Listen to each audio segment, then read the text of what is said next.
Romanos capítulo 12, versículo 2.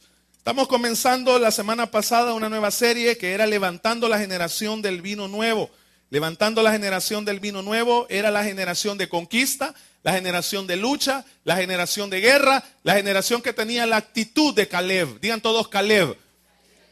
En el desierto el pueblo de Israel era un pueblo que Dios le regaló todo, dijimos. Le regaló el maná, le regaló el agua, le regaló, bueno, hasta los vestidos, dice la Biblia, que no se envejecieron por 40 años.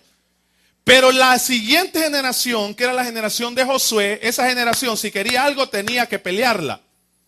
Porque le dijo Dios, vaya, yo te dejo aquí en Cades Barnea, te dejo a la orilla del Jordán, cruza el Jordán y peleales con el Jebuseo, el Amorreo, el Eteo, el Jebeseo, acábate el todo si es que quieres lo que yo te prometí. Entonces, hoy en día estamos ya llegando a tiempos en El Salvador en donde aquí van a pasar dos cosas. O tenemos que matar para sobrevivir, y hablo de matar gente. ¿Usted sabe lo que le estoy diciendo? Porque aquí estamos llegando a un tiempo donde vamos a tener que matar para que no nos maten la familia, hermanos. O bien nos amarramos los pantalones ahorita y comenzamos ahorita a hacer el trabajo que verdaderamente tenemos que hacer como iglesia. Y es estorbarle al diablo su avance. Oiga lo que es estorbarle al diablo su avance. Porque así como vamos en 25 años, esta cosa está difícil. Y mucha gente que está pensando mejor irse del país, usted sabe que Dios lo plantó aquí para hacer algo aquí. Bien, probablemente seamos la generación como Nehemías que va a construir los muros de esta nación. ¿Sí entiende lo que le estoy diciendo? Entonces Dios, cuando hablamos de la generación del vino nuevo, no estamos hablando de una generación de saltarines locos que gritan aquí al frente y afuera unos grandes cobardes. No estamos hablando de eso. ¿De qué sirve que gritemos y al aire, no sé qué, y allá afuera no le hablemos a Cristo al que va a la par? O usted tiene doble vida allá afuera. ¿Cuál vino nuevo hay ahí? Vergüenza del evangelio eso. Cuando hablamos de vino nuevo, estamos hablando de personas que le estorban el avance al diablo. Personas que cuando dicen el aborto, pues no al aborto. Cuando dicen homosexualidad, pues no a la homosexualidad. Al homosexual, si quieres convertirte, te restauro. Bienvenido al reino, pero tus mates no los queremos en el reino. La generación del vino nuevo es una generación de guerra, de conquista. Una generación, les dije la vez pasada, que tiene que pelear con la opinión de las mayorías. En pocas palabras, en el trabajo todos van a pensar diferente a ti. Eso es lo que quiero decir. Pero cuando tengan algún problema, tengan una necesidad, van a ir a buscar al que legítimamente está caminando en el Señor, o sea, a ti. Aguántese ahorita los convivios navideños. Aguántese, diga no. Aguántese. Si lo echan, pues tiene un Dios más grande y ya le enseñamos del Dios proveedor. Pero cuando esa gente tenga un problema, créame lo que lo van a ir a buscar usted. La generación del vino nuevo es una generación de conquista. Dios está interesado en derramar algo nuevo a lo viejo que está allá en esta nación. Pero para derramar lo nuevo, que dijimos era el vino nuevo, Jesús habló de odres. Digan todos odres. Nadie dijo Jesús con 4 dedos de frente, con sentido común, va a derramar vino nuevo, un odre viejo, inflexible, tostado, duro, porque se rompe el odre y se pierde el vino. Entonces Dios nos decía la semana pasada, necesitamos nosotros flexibilizar el odre. ¿Y qué era el odre, dijimos, iglesia? La mentalidad, ese era el odre, la mentalidad. Luego el día martes nuestra pastora estuvo hablando acerca de los 5 ministerios, la restauración de todas las cosas, que habló Jacob cuando él dijo allá con los apóstoles que esto fue lo dicho por los profetas, que iban a hacer la restauración de todas las cosas. En Hechos capítulo 15 está eso. Y dentro de las cosas que Dios está restaurando en su iglesia la alabanza. Dios está restaurando la guerra espiritual. Dios está restaurando el concepto de sanidad. Dios está restaurando. Y cuando habla de restaurar no significa que no existían. Cuando hablamos de restaurar estamos hablando de que la religiosidad, el legalismo, el tradicionalismo había metido a la gente a normas y patrones humanos pero carente de vida de Dios. ¿Sí me está siguiendo la iglesia? La gente está cansada de tradicionalismo, la gente está cansada de legalismos estériles que le imponen normas, que le imponen la falda, que le imponen el pelo, que le imponen... No digo que no hay que ser modesto, no digo que no hay que ser sensato para el vestir, hermano. Pero eso no transforma al ser humano si no le estamos dando la vida de Dios a la gente. Entonces Dios dice, necesito traer cambios. Está bien aquellas denominaciones, aquellas iglesias del año 1900, cuando el evangelio entró, hicieron su trabajo, fue de bendición, convirtieron a la nación. Pero los jóvenes de hoy, la generación de hoy, no está respondiendo a la maceta que le quieren poner a la semilla. Y aclaramos que no estamos hablando del fondo. El fondo es el evangelio. Jesucristo no cambia, es inmutable. Es el mismo de ayer, de hoy y de siempre. Su palabra permanece, su palabra no cambia. Hablamos de las formas. Digan todos formas. Hablamos de formas, hablamos de lenguaje. Pastor, pero la Biblia dice que hay que andar por las sendas antiguas. Sí, el evangelio, pero la forma. ¿O no oyó usted a Pablo cuando dijo que se hizo gentil para ganar a los gentiles, griego para ganar a los griegos, judíos para ganar a los judíos? Pablo se moldeaba, Pablo sabía cómo llevar la palabra. Eso es lo que estamos tratando de hacer. Entonces, si en El Salvador la sociedad y los problemas han crecido, la iglesia tiene que agarrar más fuerza. No podemos nosotros tener avivamiento entre las cuatro paredes pensando en mi problema, pensando en mi situación, pensando en lo que sea, mandando a los vecinos a poner portón al pasaje, y si no se meten los ladrones a mi pasaje, pues estoy contento. La iglesia no debe pensar así. La iglesia tiene que saber que, si bien es cierto, es bueno que al pasaje le pongan portón, pero allá afuera hay un mandato que tenemos que ir y transformar eso, hermano. Queremos levantar una generación de gente agresiva, no gente pasiva. Mire, usted tiene que darle gusto al evangelio. ¿Cómo, pastor? Trabaje para él. Es aburridísimo, una y otra vez se lo he dicho, es aburridísimo estar 4 años sentados en una iglesia sin hacer nada. No, hombre, no tengo que darle consejería. Regrésese al mundo, es mejor. De verdad, no nos demos cuenta ni de la pique de Santulón. Estar sentado 4 años sin hacer nada es más divertido el mundo. ¿Quiere darle gusto a esto y entender el propósito por el cual Dios lo salvó? Póngase a trabajar por el reino. Póngase a servir, póngase a hacer la obra. Usted va a ver, en el mundo usted encuentra diversión, pero no satisfacción. En el reino usted trabaja y encuentra satisfacción.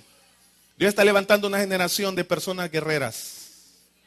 Diga conmigo, renuncio a ser consumidor. Quiero ser ofertante.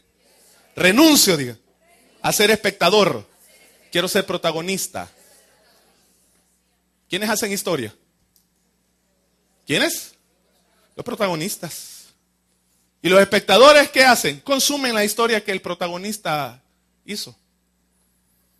Entonces Dios nos está diciendo a nosotros hoy, para poder hacer todos los cambios de una iglesia pasiva, cómoda, a una iglesia guerrera, necesitamos en primer lugar dejar de amoldarnos a los viejos patrones de pensamiento. Quiero leerle 2 pasajes rápidamente. Mira lo que dice Romanos 12:2. Dice, no os conforméis a este siglo, sino transformaos por medio de la renovación de vuestro entendimiento, para que comprobéis, dice, cuál sea la buena voluntad de Dios, agradable y perfecta. Váyase a otro pasaje, váyase a Efesios. Efesios capítulo 4 versículo 22. Efesios 4, 22. Efesios 4, 22 al 24 dice, en cuanto a la pasada manera de vivir, despojado del viejo hombre. Aquí dice, hermano, oren para que Dios los despoje del viejo hombre. ¿Quién tiene que tomar la acción de despojarse? Ah, ok. Entonces no le esté pidiendo a Dios que lo cambie. Cambie usted. ¿Oyó lo que le dije, la iglesia? ¿Por qué le está dejando a Dios algo que es su trabajo si Él ya le dio la cruz y su espíritu? Lo tiene todo. El que no quiere cambiar en nueva familia es porque quiere. Yo me atrevería a decir que somos de las pocas congregaciones que tratamos de darle un alimento equilibrado a usted. Y por eso no somos populares. Pero como dice el pastor Toby, después van a ver de quién son las mulas. Porque El Salvador va a necesitar una iglesia legítima. Y no somos los únicos y esperamos que no lo seamos, porque no vamos a caber aquí. Pero la iglesia se está cansando de la ilegitimidad de las iglesias, que solo tienen rótulo bonito, nombre bonito, pero no hay vida de Dios. Es como Tommy Timmy, en aquel libro que decía que las iglesias a veces ponen rótulos y que nosotros liberamos, echamos fuera demonios, y la gente llega a ver si es cierto y no hay nada. La congregación está más atada que los que vienen a ser liberados. Entonces él dice, no hay pan en la casa del pan. ¿Usted cree que las iglesias no están así? Bonitos rótulos, bonita publicidad, bonita página web, bonito pastor, bonito oratorio y todo, pero no hay vida de Dios, hermano. ¿Usted cree que Dios no quiere cambiar eso, iglesia? Dice, por tanto, en cuanto a la pasada manera de vivir, despojados del viejo hombre que está viciado, dice, conforme a los deseos engañosos, y renovados en el espíritu de vuestra mente y vestidos del nuevo hombre, creado según Dios en la justicia y santidad de la verdad. Ahora, para hacer todo esto, la iglesia tiene que proveerle a usted un equilibrio. Digan todos equilibrio.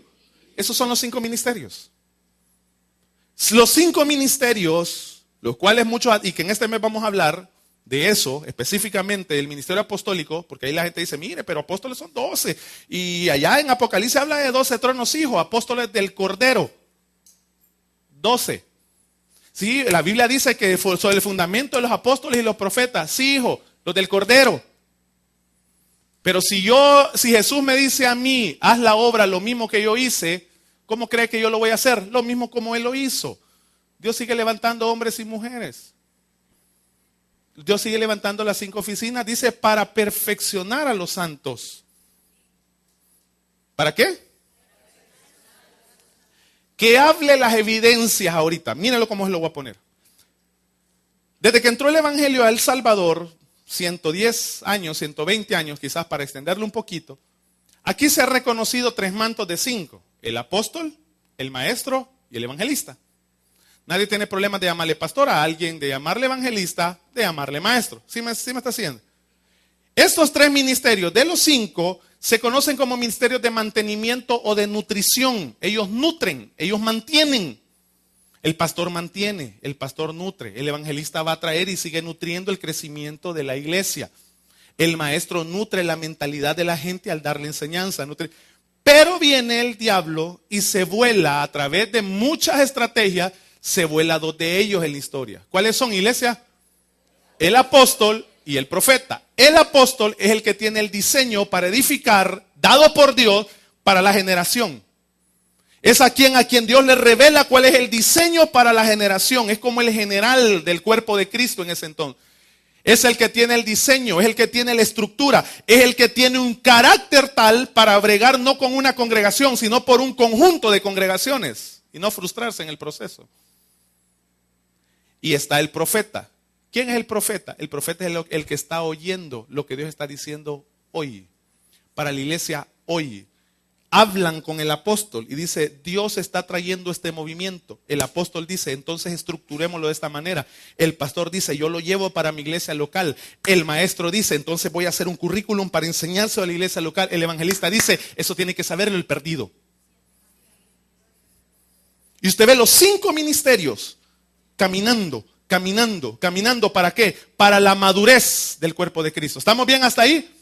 Pero ¿y qué tal si usted y yo no deseamos renovar la mente? ¿Cree que por más que estén establecidos los 5 ministerios hay cambio? ¿Sabe que la iglesia tiene la obligación de parte de Dios de restaurar las 5 oficinas? ¿Qué significa restaurar? Que usted que está sentado ahí, por lo menos honre, respete las 5 formas de trabajar de Dios. Como apóstol, como profeta, como evangelista, como pastor, como maestro. Y Dios, una vez usted restaurado eso en su espíritu, Dios trae avivamiento. Dios trae un avivamiento, Dios trae un despertar. Por eso es que nosotros estamos edificando. Por eso es que estamos tratando de golpear contra la religiosidad. Porque queremos nosotros que lo que venga a nuestro país es un avivamiento. Pero tengo que darles esta advertencia. Es trabajo de nosotros renovar nuestra mente. Dice, no se conformen a este siglo, sino transfórmense. Este pasaje dice, en cuanto a esa manera pasada de vivir. Y mire, pasada manera de vivir no solo es cuando usted estaba en delitos y pecados. ¿Sabe que la vieja manera de vivir fue ayer? Porque los evangélicos tradicionales cuando leen Efesios 4:22 solo leen cuando estaban en el mundo. Y está bien. Pero yo creo que si Dios ya se movió de ayer para ahora, lo de ayer fue pasado, ¿o no? Entonces Dios está diciendo, en cuanto a la pasada manera de vivir, despojaos del viejo hombre. No me están pidiendo a mí que los despoje. Tomen la determinación de despojarse del viejo hombre y renuévense en el espíritu, dice, de vuestra mente. Quiero que anote esto. ¿Qué es renovación? Cuando hablamos de renovación, ¿qué es renovación? La palabra griega que se usa aquí es anakainosis. Esa palabra renovar significa hacer un cambio completo para mejorar. Mire qué tremendo. ¿Cuál es el ideal de Dios? ¿Que empeore o que mejore? Dios dijo, ya te di la cruz. Oído, Iglesia Nueva Familia. Dios dijo, ya te di la cruz. Ahí están en nuestros emblemas. Ya te di el Espíritu. Ya comencé a trabajar tu vida. Te llevé a un ministerio en el cual restaura los 5 ministerios. Hombre, por favor, cambia. Despójate de esa vieja manera de vivir, de esas mañas, de esos hábitos, de esa forma de hablar, de esas costumbres, de esa música, de esos programas. Ya, agárrala tranquilo, despójate. ¿Y cómo lo voy a hacer? Dice la gente, si eso cuesta. Yo sé que cuesta. Entonces renuévate. Mire, para que no le cueste a uno hacer esa transición, hay que renovarse. Trate de cambiar usted con la misma mentalidad. No se puede, hermano. No lo voy a hacer. Esta es la última vez. No lo voy a hacer. Y no renueva la mentalidad. Usted vuelve. Porque la mente siempre va a volver al patrón más seguro, el que ya conoce. Ya conmigo necesito cambiar. La palabra renovación significa hacer un cambio completo para mejorar. Oiga, modificar totalmente nuestros pensamientos. ¿Mediamente o totalmente? Dice modificar totalmente nuestros pensamientos, quitar los pensamientos viejos que están en nuestra mente y poner repetidamente pensamientos nuevos que estén alineados con los de Dios para llevar a cabo una transformación. Yo tengo que poner mis pensamientos alineados con los de Dios. ¿Sí o no? Esa es la palabra renovación. Para poder entender la renovación, usted necesita entender cómo está constituido el ser humano. Diga conmigo, yo soy un ser tripartito. Y esa tripa chuca, ¿qué es? Dice usted. ¿Aguaron tripa chuca alguna vez? ¿Verdad? No son de allá ustedes. El ser tripartito es 3 partes. A ver, ustedes los que pasaron por sanidad interior saben. ¿Qué partes son el ser humano? Espíritu, alma y cuerpo. Otra vez, espíritu, alma y cuerpo. El espíritu es la parte del hombre que nace de nuevo cuando nosotros nos entregamos a Jesús como Señor y Salvador. Estábamos muertos en el espíritu, entregamos a Jesús, el espíritu nace. Se lo compruebo. Antes criticaba las iglesias, criticaba las alabanzas, le caían mal los pastores todavía, pero menos, muchas cosas. Pero cuando recibe a Jesucristo, de repente usted quiere oír alabanzas, de repente usted quiere ir a la iglesia, quiere dejar las amistades. Antes se quería matar, hoy quiere vivir. ¿Qué cree que se sopló en su vida? La vida de Dios. Usted vivió. Y usted dice, hombre, los problemas no se han cambiado, oiga bien, pero usted ve la vida diferente. Y usted dice, hombre, ¿qué es eso? ¿Qué es lo que nació de nuevo? El espíritu. La otra parte del ser humano es el alma. Ahora, el espíritu es lo que le da a usted la capacidad de comunicarse con Dios. Si el espíritu está muerto, no hay comunión. Cuando el espíritu nace, usted tiene sed del Dios vivo. Usted tiene sed, como el siervo brama, dice la Biblia. Así clama por ti. Tiene sed. La otra parte es el alma. El alma se compone de la voluntad, las emociones y la mente. Esta es la parte de nuestro ser que no nace de nuevo. ¿Por qué? Porque cuando usted recibe a Cristo, usted sigue pensando igual que antes de recibirlo, ¿sí o no? Sus emociones siguen teniendo el odio, la amargura, el resentimiento, en muchos casos, que antes de recibir a Cristo. Pero pregúntele, ¿tú quieres ser diferente? Antes decía, no, yo ahí soy, ahí me voy a morir, si la mala hierba nunca muere. ¿Verdad? Y de repente cuando recibe a Cristo, usted dice, no, yo quiero cambiar, pero fíjate que no puedo, mis emociones, estos pensamientos tormentosos, estos recuerdos. Las decisiones que yo estoy tomando, yo siento que... Y empieza el cristiano a desanimarse. ¿Sabe por qué, iglesia? Porque si bien es cierto, el espíritu nació de nuevo, pero su alma necesita 3 cosas. Renovarse, transformarse, renovarse, transformarse y liberarse. ¿Qué necesita su alma? Renovarse, transformarse y liberarse. Aquí en Mentores, en una de las clases de Mentores, enseñamos que el alma tiene las características de un burrito. Necio, obstinado, voluntarioso, independiente. ¿O no es así el alma de nosotros? Pero usted es hijo de Dios, hermano.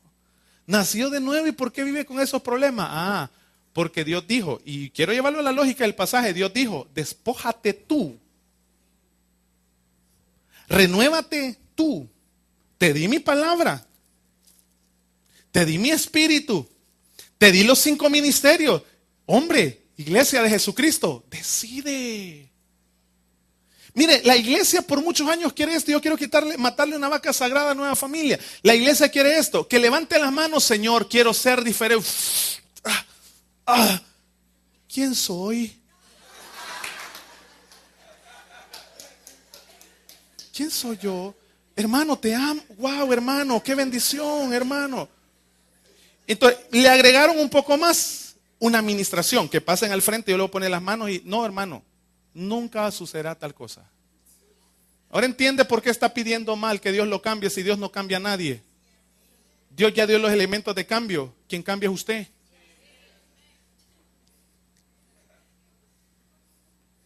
¿Quién tiene que dar el primer paso para que Dios obre transformación? Pastor, está diciendo salvación por obra. No, estoy diciendo salvación con responsabilidad. Digo, yo tengo que ser responsable. ¿Cuál es la solución para los que esta mañana se sienten culpables? Porque hay mucha iglesia que se siente culpable. Culpabilidad de haber abortado, culpabilidad de haber asesinado, culpabilidad de aquel divorcio, culpabilidad. ¿Cuál es la solución para la culpabilidad? Tome responsabilidad. Yo la regué. No tenía la forma de pensar que tengo ahora. Gracias al Señor por ahora. Ahí tengo que pagar esa deuda. Yo conozco que mi proveedor me la va a cancelar, pero yo voy a tomar responsabilidad y necesito crecer. Si usted es madre soltera, eso no la tira a la desgracia a usted. Bendición es que usted ahorita esté teniendo a alguien con quien no pasa sola y por quien le da motivo de seguir adelante, hermano. Pero renueve su manera de pensar. Ahora, la renovación en mi alma hace que en mi cuerpo se manifieste la bendición. ¿Cuál es el vehículo para manifestarnos al mundo visible? El cuerpo. El espíritu nace de nuevo, el espíritu agarra el alma y le dice, el espíritu al alma, alma vení, venite, nos vamos a ir a la iglesia el domingo. No, dice el alma, yo quiero quedarme dormido. El espíritu dice, vámonos a la iglesia, burrito. Aquí está, te quedas. Y cuando sale de la iglesia, el cuerpo sale contento, sale alegre. Entonces, para que el espíritu tenga vida, el espíritu tiene que estar conectado con el dador de vida. Porque el espíritu tiene que ser más fuerte que el burrito que anda adentro. ¿O no dice la Biblia? Te haré entender, Salmo 32, el camino que debes andar. No seas como el caballo o el mulo sin entendimiento, que han de ser sujetos. Pastor, ¿a qué ese con David? Pues ahí lo dijo. Ahora, sacamos de aquella idea de que somos una llaga podrida y somos burritos y nunca vamos a cambiar. No, usted es un hijo de Dios. Linaje real. Diga conmigo, soy rey. Levante su mano y diga, soy rey. Debo hablar como rey, pensar como rey, andar como rey y meterme con reyes. Amén. Yo nunca he visto un rey disfrutando la basura. El rey lo que hace es conquistar territorios. Sus amigos, no te estoy diciendo margínelos, conquístelos para que... Esa es la generación del vino nuevo. No hacer alianzas, pero sí conquistarlos con ellos. Oiga bien esto. Entonces dice la Biblia que debemos renovarnos. Los 5 ministerios tenemos un reto por delante. ¿Cuál es el reto? Guiar a la iglesia a ser renovada y transformada, pero no decidir por ustedes. ¿Sí queda claro eso? Los 5 ministerios guiamos a la iglesia a la bendición, a la abundancia, a la revelación, a la bendición, al poder, a la palabra, a la unción. Pero yo decido eso. Diga conmigo, la renovación es un proceso. Mire, este proceso consiste en, primero, no conformarse a sí mismo en mente y en carácter. No os conforméis. Usted tiene que tener, dijimos, esa insatisfacción. Yo le voy a decir algo. Es gracias a Dios por los porrazos que da la vida y con su respeto, esa palabrita. Gracias a Dios. Porque solo así uno cambia. Si no, los golpes, las humilladas, las vergüenzas públicas, las situaciones, solo así le cae el 20 a uno, especialmente en una cultura como la salvadoreña, que todos nos gusta ser bajo de agua. ¿Usted cree que a Dios le gusta andarnos golpeando, hermano? Pero Dios sabe que el dolor es lo único que por años le ha servido. La varita del dolor le ha servido a usted y le ha servido a mí para cambiar. Dios no es sádico. Dios no es que le guste destruir a sus hijos, pero Él quiere un bien más alto en usted y en mí. Y es cambiarnos, aunque nos haga pasar por dolor. Entonces, las incomodidades, los cambios, los procesos dolorosos Me evitan a mí conformarse. El ideal de Dios es esto. Si es un proceso, Dios está diciendo, tienes que cambiar constantemente, mantenerte cambiando constantemente, mantenerte creciendo, hasta que logres ajustar la visión de vida que tienes, hasta que logres ajustar tu moral. Que no le llames a esto bueno o malo, o es o no es. Ajusta tu moral, ajusta tu visión, ajusta tu vida espiritual. Hasta que llegues a ese nivel de la madurez, tienes que estar renovando. ¿Para qué? Para que al final tú digas realmente esta era la voluntad de Dios, para que comprobéis, dice el apóstol, cuál es la buena voluntad de Dios agradable y perfecta, para que usted diga, de veras esto era así. ¿Dónde comenzó todo? Un estilo de vida de transformación. ¿Sí se está entendiendo, iglesia? No, la iglesia, por favor, no es la unción la que le cambia, es la decisión suya que activa la unción. La unción pudre yugos. Pero si no lo cambias, se te vuelve a podrir. Yo creo en la unción, creo en el poder, creo en eso. Pero los años que tengo de tener ministerio, he estado en muchas congregaciones, he sido un gran inestable hasta hoy, que ya más o menos ahí. Y algo que yo le puedo decir es que abundan los hipócritas en la iglesia, hermano.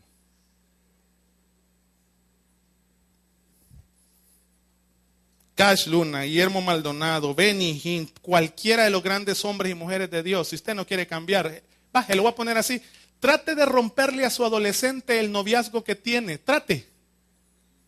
Yo le aseguro que Jesucristo se le puede aparecer y no cortan. Dios se les puede aparecer y no cortan. ¿Cómo se llama eso? Libre albedrío. ¿Ok? Por lo tanto, Dios los entregó, dice Romanos 2, a una mente reprobada. Agarró el barquito y dice esto. Ahí vete. Por cuanto no tuvieron en cuenta a Dios, dice, sino que se envanecieron en su razonamiento. Oiga, en sus propias opiniones se envanecieron. Y su necio corazón, como el burrito, fue entenebrecido. Profesando ser sabios, se hicieron necios. ¿Quién tiene que cambiar?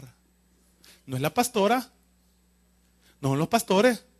Usted puede estar debajo de un palo de mango con un pastor que ni estudiado es, pero si usted dobla rodillas y usted se mete con la palabra, algo va a cambiar en usted. Y usted decide, porque no es orar y leer la palabra. Eso no es el fin de la vida cristiana, hermano, orar y leer la palabra. Ese es un medio. Mientras más ora, mientras más leer, más fácil se le va a hacer. Pero usted no crea que es un top porque viene intercesión y echó las 24 horas del tabernáculo. Eso no es el top que hizo cuando salió de él. Así que Dios no le pantalla la vida de oración que usted tiene, a Dios le pantalla las decisiones que toma con cada revelación que tiene y que las mantiene, porque el punto es que usted puede tomar la decisión hoy, pero el lunes ya está otra vez en lo mismo. Entonces Dios dice, estamos en el mismo ciclo, hijo, para que entendás, te voy a tener que pasar por un proceso hasta que te caiga el 20. Que nos quede así, mire, que nos quede o cambiar o cambiar. ¿Sí? ¿Cuánto hemos pasado por eso? O cambiás, pero no hay otra opción ya. Que Dios no nos lleve a eso, hermano. Pero si lo va a hacer, gracias a Dios que lo lleve ahí. Porque lo ama. Entonces, por eso Dios está diciendo, renuévate. Oiga bien, debemos nosotros comprobar en nuestra mente, tenemos nosotros de alguna manera que estar comprobando en nuestra mente que Dios quiere hacer cambios y ajustes en nosotros. ¿Qué quiere hacer Dios en nosotros? Cambios y ajustes. Mira a dos personas y dígale, Dios quiere cambiar tu vida. Al otro lado, dígale, Dios quiere cambiar. Dile, la renovación es un proceso. ¿Por qué? ¿Por qué necesito cambiar? Primero, usted nunca va a poder ir a mayores niveles de la voluntad de Dios si no cambia. ¿Cuántos quieren ir a otro nivel de la voluntad de Dios? En pocas palabras, conocer más lo que Dios está haciendo. Necesito cambiar para ir a otro nivel de la voluntad de Dios. Y yo no puedo cambiar mi familia. Oiga, los que vienen con problemas aquí, si tienes un problema, si tienes una situación financiera, nunca va a cambiar esa situación si tú no te transformas. Yo te aseguro, hermano, que si tú te transformas, le das derecho legal a que Dios empiece a obrar a tu favor. Es impresionante que queremos que cambie todo. Que no cambie esto, que cambie el esposo, que cambie la familia, que cambie mi realidad financiera. Y Dios está con los brazos cruzados diciendo, ¿y tú cuándo vas a cambiar? Y adrede he puesto las cosas más difíciles. ¿Y tú cuándo vas a cambiar? ¿Sabe que Dios nos lleva a terrenos hostiles justamente para eso? Para buscar cambios. Yo las activaciones que he visto de muchos de ustedes aquí, no ha sido por el altar, ha sido después de las pruebas. La activación de esta iglesia fue después de una prueba.